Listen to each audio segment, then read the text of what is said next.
এখন পর্যন্ত সারা বাংলাদেশে যে হতাহতের ঘটনা ঘটেছে তার একটা সর্বশেষ আপডেট আপনাদের সামনে তুলে ধরব।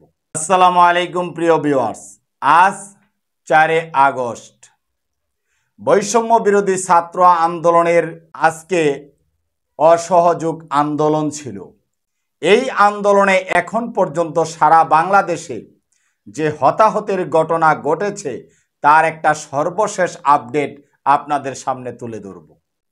দেখুন, ঢাকায় 8 জন মারা গেছেন, মুন্সিগঞ্জে 4, মাগুরায় 4, রংপুরে 5, বগুড়ায় 3, পাবনায় 3, সিরাজগঞ্জে 9, বরিশাল 2, জয়পুরহাট 1, কুমিল্লায় 2, কিশোরগঞ্জে 4, ভোলায় 3, ফেনীতে 7 জন এবং সিরাজগঞ্জের এনায়েতপুর থানায় 13 জন পুলিশ হতাহতের ঘটনা ঘটেছে।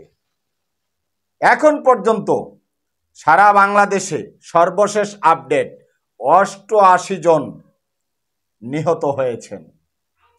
যমুনা টেলিভিশনের সোর্স থেকে আমি পেয়েছি, যমুনা টেলিভিশন তারা নিউজ করেছে 19 জেলায় এখন পর্যন্ত 82 জন নিহত হয়েছে। এর দায়িত্ব আসলে কে নেবে? সম্মানিত দর্শক, বৈষম্য বিরোধী ছাত্র আন্দোলনের নেতাকর্মীরা কোটা সংস্কার চেয়েছিলেন। কোটা সংস্কারের দাবিতে তারা আন্দোলনে নেমেছিলেন।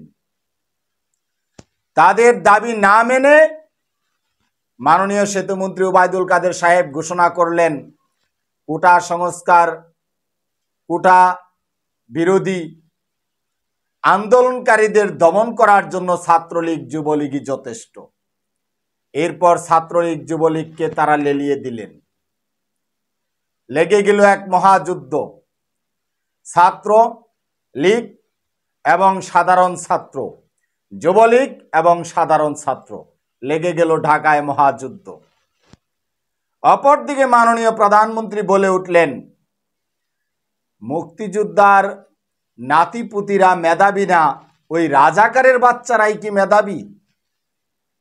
এরপর থেকে স্লোগানের আবিষ্কার হলো তুমি কে আমি কে, রাজাকার রাজাকার, কে বলেছে স্বৈরাচার স্বৈরাচার। এই হলো আমাদের বাংলাদেশ। কিভাবে সাধারণ ছাত্রদের আস্তে আস্তে উত্তেজিত করে তোলা হয়েছে রাজপথে, এর জন্য দায়ী বর্তমান সরকার। এরপর যখন আন্দোলন ব্যাপক তুঙ্গে, সারা দেশেই ফুঁসে উঠল ছাত্র জনতা, সাধারণ মানুষও তাদের সাথে যোগ দেওয়া শুরু করলো, তখন এই আন্দোলনকে দমন করতে ছাত্রলীগ আর যুবলীগ পারল না, তারা পালাতে বাধ্য। এরপর শুরু করলো পুলিশ লেলিয়ে দিল, রাষ্ট্রযন্ত্রকে ব্যবহার করা শুরু করলো। রাষ্ট্রযন্ত্র যখন গুলি করে অসংখ্য ছাত্রদের শহীদ করলেন, অসংখ্য ছাত্ররা যখন মারা গেলেন, সরকারি তথ্য মতে তারাই বলছে 150 জন নিহত হয়েছেন। এরপর ডাকা হচ্ছে 150 জন মানুষ হত্যা করে মেরে দিয়ে, এরপর ডাকা হচ্ছে সংলাপের আহ্বান করা হচ্ছে।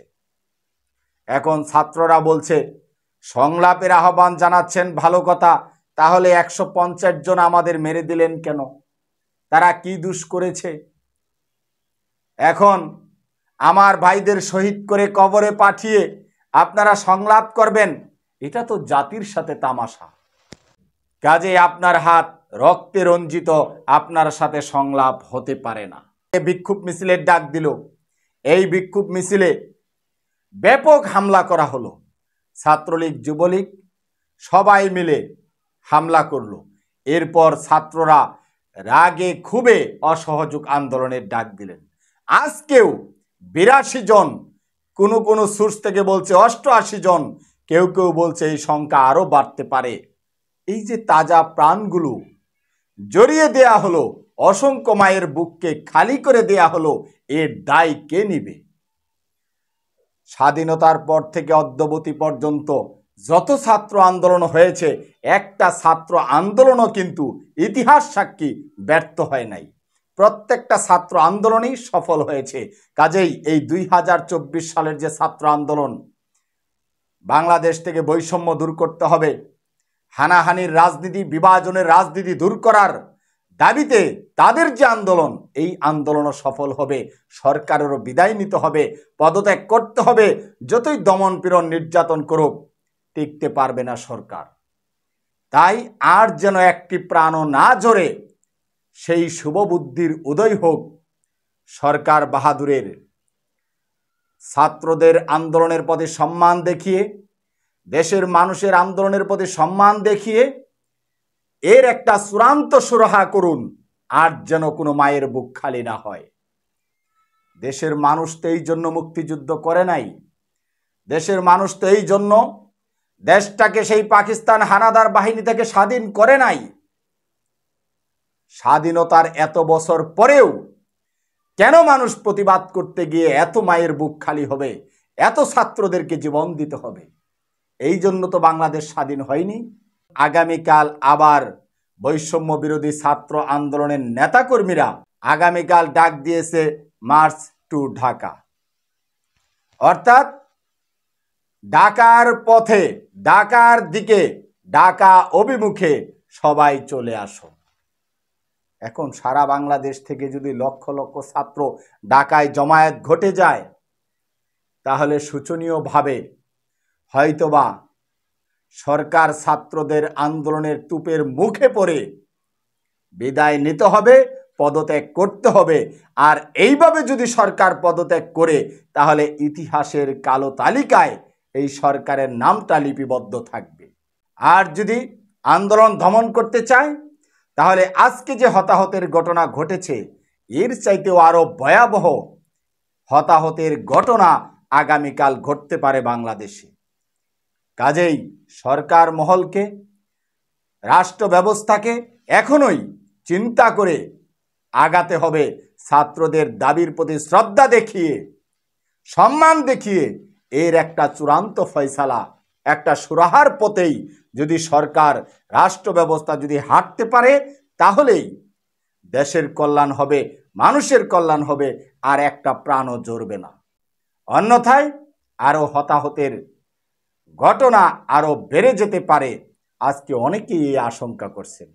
আমরা চাই বাংলাদেশে সকল প্রকার বৈষম্য দূর হোক, হানাহানির রাজনীতি, বিভাজনের রাজনীতির কবর রচিত হোক, বাংলাদেশে সুষ্ঠু ধারার রাজনীতি ফিরে আসুক।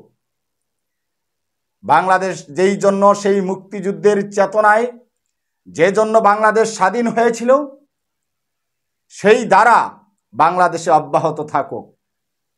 আর যেন কোনো বৈষম্যকারী বাংলাদেশের ক্ষমতায় অধিষ্ঠ হতে না পারে, আর যেন কোনো বিভাজনকারী বাংলাদেশের ক্ষমতায় বসতে না পারে। সেই জন্য আজকে দেশের মানুষ আজকে সোচ্চার, সাধারণ মানুষ পর্যন্ত আজকে ছাত্রদের আন্দোলনে সহমত পোষণ করছেন। রিকশাওয়ালারা পর্যন্ত তাদের আন্দোলনকে স্যালুট জানাচ্ছেন। কিভাবে এই আন্দোলনকে আপনারা দমন করবেন? আজকে গণ অভ্যুত্থান শুরু হয়েছে। যদি এখনই সরকার এদের মনোভাব বুঝতে না পারে, তাহলে এক মহাপ্লাবন, মহা গণ অভ্যুত্থানের মাধ্যমে শোচনীয় পরাজয় বরণ করতে হবে এই সরকারকে। হয়তোবা 2-1 দিনের মধ্যেই এই ঘটনাটি ঘটে যেতে পারে। বিভাজনের রাজনীতি ভুলে যেতে হবে। সকল রাজনৈতিক দলকে নিয়ে একটা দেশকে কিভাবে এগিয়ে নেওয়া যায়, সেই চিন্তা ভাবনা করে সেই দিকেই সরকারকে আগাতে হবে।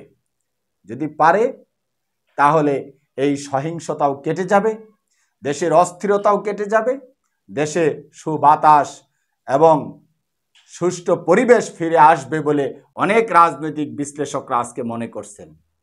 সম্মানিত দর্শক, বিষয়টি আপনারা কিভাবে দেখছেন সেটা কমেন্ট বক্সে জানাবেন। ভালো থাকবেন, দেখা হবে পরবর্তী আলোচনায়। আসসালামু আলাইকুম ওয়া রাহমাতুল্লাহ।